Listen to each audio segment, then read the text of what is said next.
Hello there, thanks for joining me this Saturday. I'm Tonton and these are the top stories.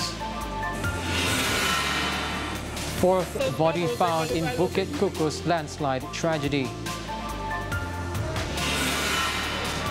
Companies mentioned in Datuk Sri Zahid's corruption case to be investigated. And scores dead after train plows into crowd.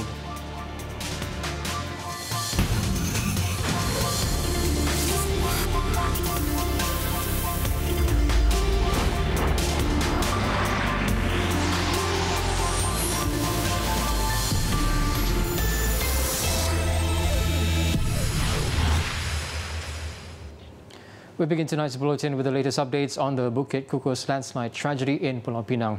At least 4 bodies have been recovered since the tragedy struck the area on Friday afternoon. 3 people have been rescued, while 3 others are still missing. The number of victims involved in the incident has also been revised to 10 from 13, as previously reported.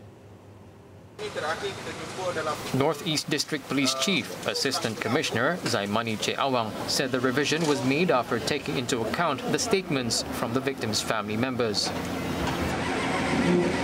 Mangsa berapa sebenarnya, seperti kita ketahui, hari itu hari Jumaat. Sebahagian besarnya mungkin pergi sembahyang Jumaat. Dan selepas kejadian ini mungkin tak balik semula selepas mengetahui ada kejadian macam ni. Jadi kita menunggu daripada kawan-kawan saudara mara untuk menelefon kita ataupun datang memberitahu kita apakah status keluarga mereka yang hilang. So mangsa yang hilang ni 3 sebenarnya kita dah sahkan melalui kawan-kawan dia, isteri dia, bahawa mereka ni adalah hilang. Yang lain kita tak dapat sahkan. So jangan buat spekulasi berapa sebenarnya 10, 11 kita tak boleh tentukan. So far, 3 of the dead victims are a Bangladeshi man, an Indonesian man, and a woman from Myanmar. The 4th body, also an Indonesian man, was discovered at about 11:30 this morning, while the 3 wounded are a Bangladeshi man and 2 Indonesian women who were believed to have been inside the container when the landslide occurred. All the victims are construction workers for the Bukit Kukus paired highway. Authorities also said the 10 victims of the Bukit Kukus landslide have been identified. The 4 that have perished are a male Bangladeshi, an Indonesian male, and a female Myanmar national, whereas the 3 that have been rescued but wounded are 2 Indonesian women, one of them pregnant, and a Bangladeshi man. 3 more male victims, 2 Bangladeshi and an Indonesian, are still missing, according to their friends or family members. Meanwhile, the Fire and Rescue Department are not expecting any more survivors due to the structure of the soil at the site. The commander of the Search and Rescue SAR operations, Murni Mamat, said the depth of the landslide itself would make it difficult for victims to breathe, let alone save themselves. Kita tidak menjangkakan ada mangsa yang hidup lah. Dan kalau ada yang hidup pun satu yang ajaib berlaku di sini. He added that the operation was made more difficult because of the soft soil following rain this morning. About 106 rescue personnel from various agencies have been working round the clock in shifts since yesterday evening. Search operations was temporarily suspended at 4:45 this morning following heavy downpour and continued at 8 a.m. with the help of the K9 sniffer dog unit from the Fire and Rescue Service headquarters in Putrajaya. At the same time, a smart team was also deployed on location to monitor earth movements to ensure the safety of rescue personnel.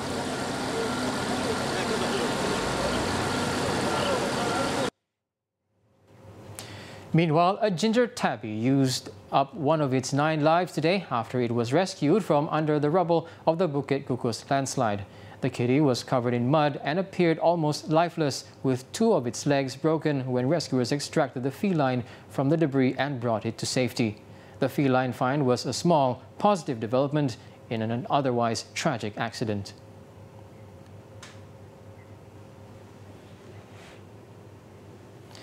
Now, development projects, particularly those proposed on hillside or mountain slopes, should be studied to ensure that they don't damage the environment and affect safety. Prime Minister Tun Dr. Mahathir Mohamad said developers of such projects should also not discount safety aspects for the people by taking into account current uncertain weather conditions. According to him, the landslide incidents in Pulau Pinang and other disastrous events that had taken place showed that there was no exemption for the country from catastrophes. Semua malapetaka ini berlaku dan akan berlaku lagi, termasuk di tempat kita juga. Janganlah kita fikir kita terselamat. Sebab itu kita perlu berusaha untuk menyiapkan diri untuk bertindak menyelamatkan diri apabila berlaku malapetaka seperti yang kita lihat sekarang ini. He also said housing development with weak structure by the seaside is one of the reasons why those houses are badly damaged during storms. Tun Dr. Mahathir also drew the weak structure similarity with the Bukit Kukus landslide that caused several casualties. Bila pokok ini dipotong dan tanah terdedah kepada hujan secara terus, maka lebih cepat tanah itu menjadi lumpur dan akan berlakulah landslide. Sebab itu apabila kita nak buat jalan ataupun apa-apa, kita perlu kaji dulu tentang selamat atau tidaknya jalan yang akan dibina itu. The Premier said this after handing over a house key to one of the victims who had lost his home in a storm and flood incident in Kampung Kuala Teriang, Langkawi on August 23rd. The house was built by a private company at a cost of 45,000 ringgit. In another development, contractors for the Bukit Kukus paired road will face stern action if non-compliance to the Standard Operating Procedure SOP and safety measures are found. Works Minister Barubian said that a stop work notice has also been issued to the contractor by the Pulau Pinang City Council to make way for investigations to be conducted. Yang penting di mana-mana tempat pun mesti ada SOP. Ya, mesti kita juga nak siasatkan kalau ada SOP ini dilanggar atau there's a breach of the SOP. Kerana itu kesihatan itu penting. So saya harap juga kalau ada there's a breach of this SOP, kita akan bertindak, ya. The minister was met during a work visit to the Kuching Construction Academy in Kuching, Sarawak earlier today. Two friends were found drowned after they went missing while catching fish at a flood retention area in an oil palm plantation in Maran, Pahang this morning. The bodies of Muhammad Ali Awang, aged 36, and 19-year-old Abdullah Abdul Ghani were found at 12:45 p.m. near Kampung Baru Pertanian, Pekan Tajau. State Fire and Rescue Department Deputy Director Muhammad Sani Harul said both victims had gone to the area to fish using a net at about 8 this morning. They were believed to have entered the area before they went missing. It was understood that the 4-hectare oil palm plantation had been inundated with water, which overflowed from Sungai Jempol prior to the incident. The search and rescue operation was carried out by the team from the Maran Fire and Rescue Department. Both bodies have been sent to the Jangka Hospital for post-mortem. In Perlis, no signs of foul play were found after a post-mortem was performed on the bodies of 3 family members found drowned in Sungai Arau on Wednesday. State Police Chief SAC Nur Mushar Muhammad said, however, the exact cause of death could only be confirmed after a toxicology report was completed by the chemistry department within the next few days.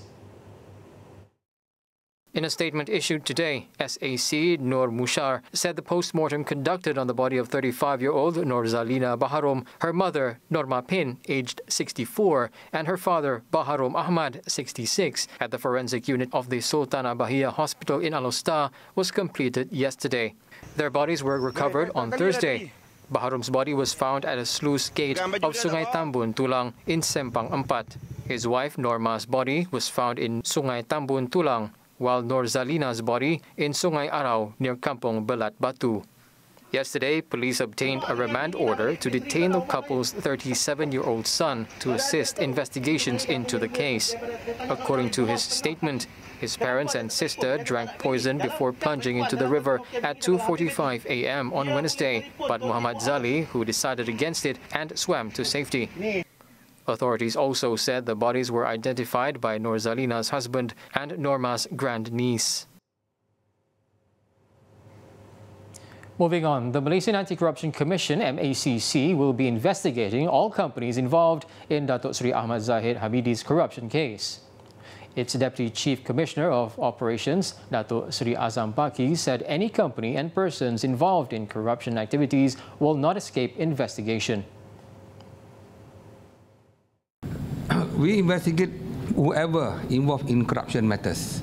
As so far, but there's one company mentioned that they did not involve. It's up to them to say. And clarification by MACC only if it shows that the company did not involve in any corruption matters. Yesterday, MyEG Services Berhad announced that the Commission was not investigating the company, nor was it involved in the probes leading to the charge against the former Deputy Prime Minister. Datuk Seri Zahid was charged yesterday with 45 counts of graft, money laundering and criminal breach of trust. The Kuala Lumpur Sessions Court allowed the Bagan Dato' MP bail of 2 million ringgit for all the charges.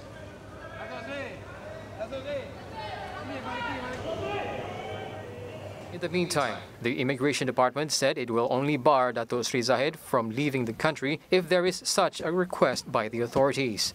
Its Director General, Datuk Seri Mustafa Ali, stated so far neither the MACC nor the police have filed the application for the matter. Sekiranya ada permintaan daripada agensi-agensi mana-mana, tak kira siapa juga, apabila misalnya pihak polis, SPRM atau mana-mana untuk meminta Jabatan Immigration membuat sekatan perjalanan keluar negara, maka itu akan dilaksanakan sebagai ketetapan tugas yang dijalankan oleh Immigration di pintu masuk negara. Datuk Seri Mustafa said this in response to a question by the media on whether Datuk Seri Zahid's passport was blacklisted after it was handed to the court yesterday. More after the break. Upskirt pervert caught in the act again. Don't go away.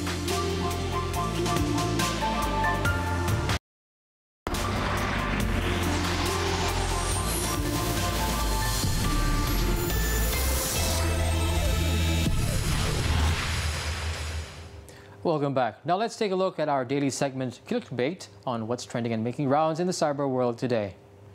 If you are heading to South Korea soon, make sure you follow all the instructions and procedures before you enter the country if you do not want to be like this man. 32-year-old Fahmi Sudirwan was sent back home a few hours after reaching South Korea's airport, reportedly after he failed to declare his job in the arrival card.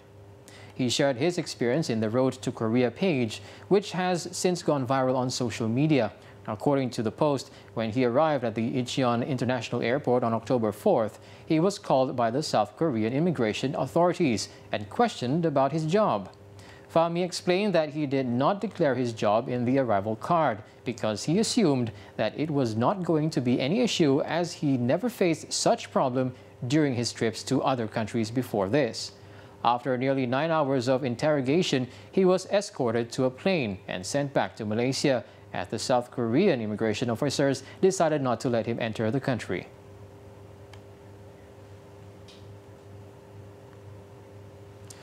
A woman in Singapore recently claimed on her Facebook post that a man took upskirt videos of her when she was walking home. According to Chen Wen Lee, she heard the sound of a plastic bag and felt something touched her inner thigh. And when she turned around, she saw a man bending down with his phone facing upward and noticed he was recording a video of her. The man walked away quickly when he was confronted. Chen then chased after him, and after successfully grabbing his phone, the man twisted Chen's wrist and snatched it back. The scuffle lasted about 1 minute, and the man was fiddling with his phone the entire time, leading Chen to believe that he had deleted the videos in his phone. Apparently, this was not the first time he was caught filming upskirt photos and videos of women. After a police report was filed, it turned out that the man was a convicted offender, identified as Glenn Go Wei Liang, who was jailed last year for taking upskirt pictures of nearly 50 women over a period of about 10 months. You were just behind me. So hopefully this could be a warning for women out there to be extra careful, as this might happen to you. And now, updated as of 7 p.m., here are the top trending topics and searches on the internet today.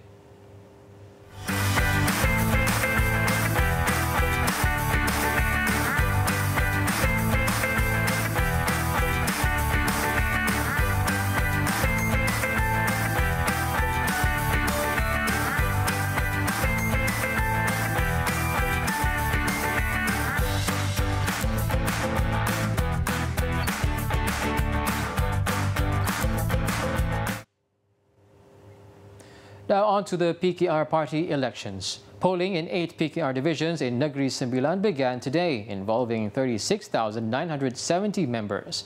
The election was earlier postponed to give way to the nomination day of the Port Dickson parliamentary by-election on September 29th. Polling at several divisions kicked off about an hour later from the time scheduled at 9 a.m. Police and RELA personnel were placed at each polling stations to monitor and control the situation, with some police personnel also deployed at identified hotspot areas. Among the divisions in focus is Tampin, who witnessed State PKR Chairman Amiruddin Harun, who is also the Menteri Besar, competing for the post of division head against incumbent Captain Zulkifli Kasim. Polling closed at 5 p.m. with the results expected to be up on the official Pemilihan Keadilan 2018 website from 6 p.m. onwards. No untoward incident was reported.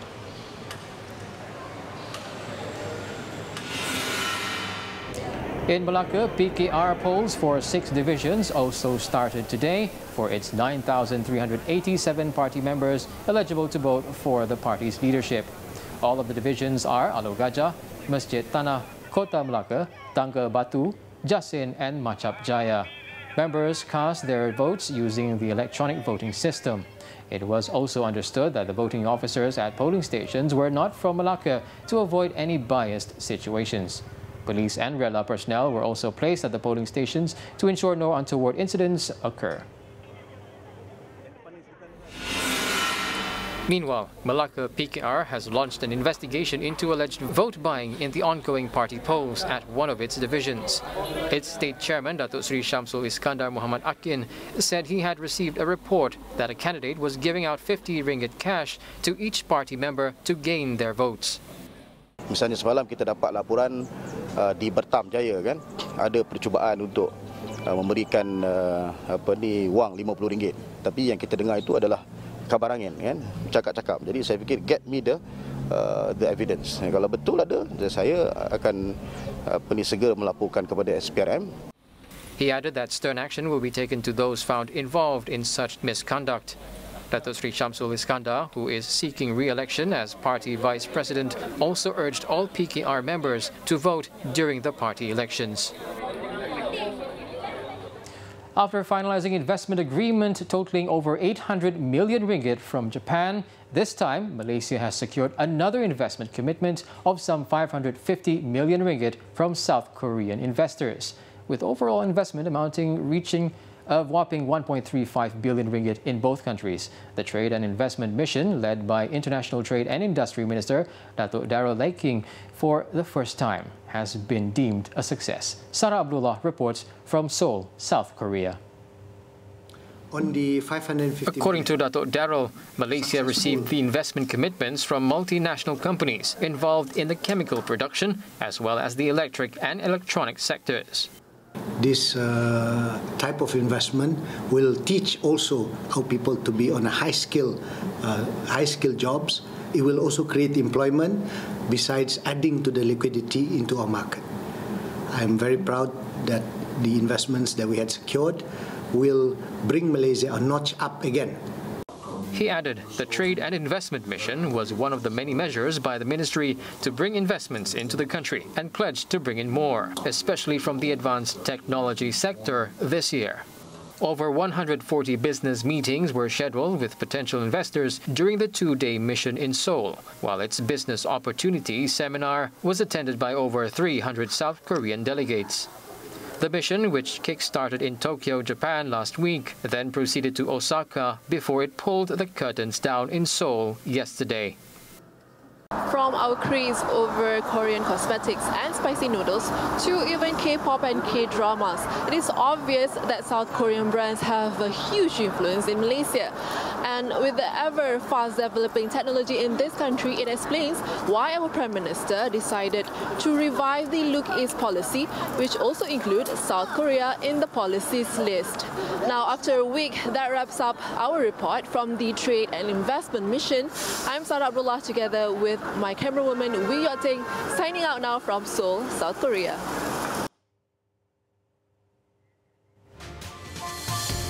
When we come back, Saudi Arabia admits missing journalist was killed. The details up next.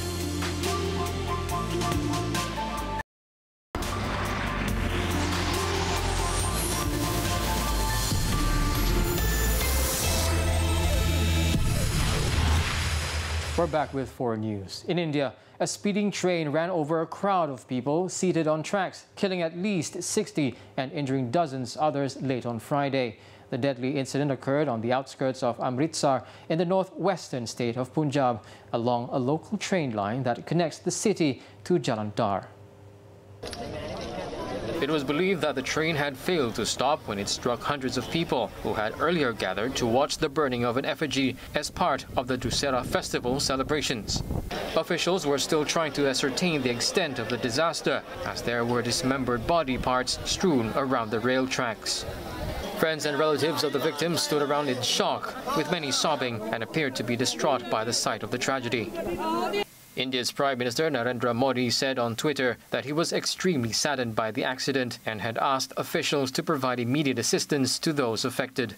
A compensation of more than $6,000 will be given to the next of kin of the deceased, while free treatment will be given to at least 72 people who were hospitalized in both government and private hospitals. The state government also has declared a day of mourning on Saturday, and all offices as well as educational institutions will remain closed in view of the tragedy. A probe into the incident has also been ordered by authorities. While accidents are relatively common on India's sprawling rail network, Friday's incident was among the deadliest in recent years. Saudi Arabia said on Saturday that Saudi journalist Jamal Khashoggi has died, and it had fired 2 senior officers over the incident that has provoked an international outcry and strained relations between Riyadh and the West. A statement from the Saudi public prosecutor said a fight broke out between Khashoggi and people who met him in the country's consulate in Istanbul, Turkey, which led to his death. According to the statement on state media, the Saudi kingdom had expressed its deep regret over Khashoggi's death. It also said investigations into the case are still underway and 18 Saudi nationals have been arrested. It added that both royal court advisor Saud al-Qahtani and Deputy Intelligence Chief Ahmed Asiri have been fired from their positions. Khashoggi, a critic of Saudi Crown Prince Mohammed bin Salman, went missing after entering the consulate on October 2nd to obtain documents for his upcoming marriage. The latest development marked the first time that the Saudis admitted to Khashoggi's death since he went missing. Turkish officials had said they believed he was killed in the building. Saudi Arabia had previously denied the allegations and said Khashoggi had left the building shortly after. King Salman also ordered the formation of a ministerial committee headed by the Crown Prince to restructure the General Intelligence Agency. The disappearance of Khashoggi, a U.S. resident and Washington Post columnist, had also strained relations between both Saudi Arabia and Western allies. Before Saturday's announcements, U.S. President Donald Trump said he might consider sanctions against Saudi Arabia over the disappearance of the Saudi journalist. Following this, Khashoggi's Turkish fiancée, Hatice Cengiz, also tweeted in Arabic, saying, "The heart grieves, the eye tears, and with your separation we are saddened, my dear Jamal." In the same tweet, she also asked, "Where is martyr Khashoggi's body?"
That wraps up 7 Edition this evening. Now, there is a museum for pizza lovers in the U.S., pizza capital, New York City, dedicated to all things cheese and sauce.